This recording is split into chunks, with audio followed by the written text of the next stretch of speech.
Hey everyone, it's Sean, and I'm back with another review. This time I'll be doing a pretty quick one on the Freezer 33 eSports edition. It was sent out to me by Arctic, so a huge thanks goes out to them. In the video, I'll be doing an overview of the cooler, a quick install, and showing some temperature benchmarks towards the end. As always, links to the product are in the description if you're interested in taking a look at it. Anyway, without wasting any more time, let's get into the video. So up first, we'll be taking a look at the box for the cooler. It's a pretty nice box. The front has a picture of the cooler itself as well as the name of it on it. One of the sides has some info on what the cooler is about in various different languages. The back has details about what's inside the box and how it performs, but we'll be going into this later on anyway, obviously. And finally, the last side has even more info on the cooler. With the box out of the way, let's open it up and see what's inside. Right on top is a QR code you can scan to access the manual if you wanted to take a look at it. Under that is the box with the components you'll need to actually put this cooler together and into the PC. And finally in the box is the cooler itself. So inside that box of components, there's quite a few different things. Up first, there's the bracket that you'll need to attach the cooler to. After that is the baggie with all the different screws and brackets that you'll need to assemble this thing. Up first are the AM4 screws. After that are the Intel 1150X screws. These are the ones I'll be using, and it also has screws for any other older Intel sockets. Also in the package is the packet of thermal paste, which is actually the same one that they provided with the liquid cooler that I reviewed previously. There's also the two brackets which will be needed in the install, and there's also two screws which will be used to attach said brackets onto the cooler. This is the retention bracket up close. It actually has 4 sticky pads so it stays in place when screwing it in. I thought it was a really nice touch. So with everything out of the way, let's take a closer look at the cooler itself. As you can tell, it has a very nice design and offers 2 fans for a push-pull configuration. Arctic sent out the red version, however it does come in 3 other colors. These colors include yellow, white, and green. The price of this cooler is $50, and I also wanted to show you the dimensions as well. The length is 4.8 inches, the height is 5.9 inches, and the width is 4.1 inches. The bottom of this cooler has a protective film over the copper plating, so definitely be sure to remove this before you install it. The fans are attached to the cooler using these cool brackets, which means this also allows you to switch these out with any 120mm fans that you want to put on there. The fans that are given also have rubber padding on each corner to dampen vibration, which is a really nice touch. So in this video, I also want to do a really quick and simple install of the cooler, so in order to do this, you'll need to first remove the fans so we can attach the 2 brackets. In the video, you can see me attaching each bracket face down on both sides of the cooler using the 2 screws that I mentioned before. It's a really simple process to do, and if you're having trouble doing it, you can of course take a look at the manual online.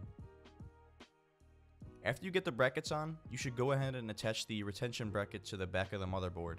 Just line up the holes on the motherboard to the bracket. Since it has glue on it, you won't even have to take the motherboard out of your PC to install it. I didn't have to during this build. After it's stuck on there, you can go ahead and apply the thermal paste you have. I'm actually using the paste that came with the cooler, and after you do that, you can place the heatsink onto the CPU, as you would with any other heatsink. You can see how it looks in the video. Once it's on, you just screw it on using the correct screws for your socket. Reattach the fans and you're ready to go. Here's what it looks like when it's all done. With the install out of the way, let's take a look at the test, shall we? I'll be comparing this cooler to the Liquid Freezer 240 that was sent to me by Arctic, since the liquid cooler is almost double the price of the Freezer 33, and you can decide if the extra $40 or $50 is worth it. I'll be testing 2 extremely CPU intensive games and 1 not so intensive. The first game we'll be testing is Assassin's Creed Origins. This game uses an insane amount of CPU, so I figured it would be a great test for this cooler comparison. Here's the graph showing the temperature over 5 minutes of gameplay.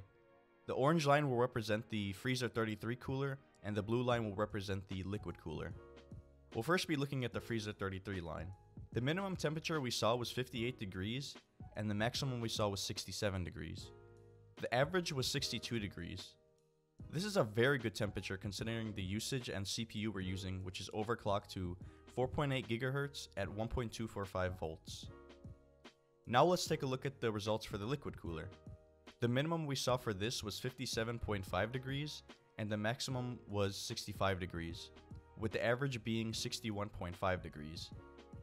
As we can see by the average, there really isn't a major difference in temperature, definitely not major enough to warrant the $40 extra you paid for the liquid cooler. The second game we'll be looking at is Battlefield 1, and we'll be looking at the Freezer 33 results first. The real minimum we saw for this is 55 degrees, the lowest you see on the graph is when I was alt-tabbed. And the maximum we see is 66 degrees, with the average being 63 degrees. And here's the graph for the liquid cooler.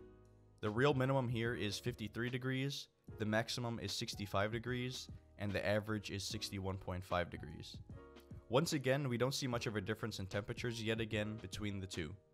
So it's looking like the Freezer 33 is the overall winner so far. The final game is The Division. I wanted to test a game that wasn't too intensive just to see the results. Here's the graph for the Freezer 33. The real minimum for that was 53 degrees, the maximum was 65 degrees, and the average was 58.6 degrees. On the liquid cooler, the real minimum was 52.5 degrees, the maximum was 63 degrees, and the average was 57.3 degrees.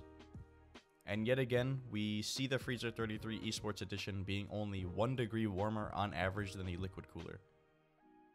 In my opinion, if you're on a budget, I highly recommend going for the Freezer 33 eSports edition because it cools the 7700K extremely well, and this is a great thing. However, if you're going for a sleeker look in your case, I always prefer a liquid cooler over an air cooler because they just look nicer and more simplistic, especially the one from Arctic. But yeah, as I said, this cooler is well worth the money for $50, and if you're on a budget, it's a perfect choice.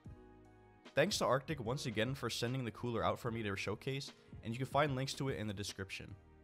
That's it for now, and I'll see you guys in the next one.